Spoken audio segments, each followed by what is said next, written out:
Hello sa inyong lahat. Ngayon, meron tayong libreng pa-spaghetti dito sa Palm Spot Cafe ng ating kapitan. Kapitana Sobayda, halika dito. Siya pa nagluto nito. Nakita ko siya nagluluto ng ganon-ganon. Oh, di ba? Oh. Bata si Kapitana. Kapitana, anong tawag mo dito sa luto mo? Bale ito, chicken parmesan to atay. Pagka alam ko.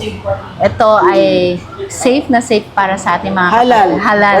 100% halal. 100%. At ito naman, Kapitana, anong Spaghetti lang po yan. Spaghetti ala Chairman Sobayda Sharif. Kaya punta na kayo dito para makatikim kayo. Lalong-lalo na yung biryani rice. Ayun ang hindi ko makakalimutan. Suluin mo na yan. Kaya mo. Suloy. Kaya dito. Yeah. I love you. Matatagpuan ang ating Palm Spot Cafe. Dito lang yan sa Arlegui. Ito yung kay Chairman Sobayda Sharif na restaurant. Punta na kayo dito. Isa si Chairman Sobayda sa may masarap na biryani. Kain na tayo. Kasi official siya. Doon ako. Oh. Si Ali, doon sa kabila.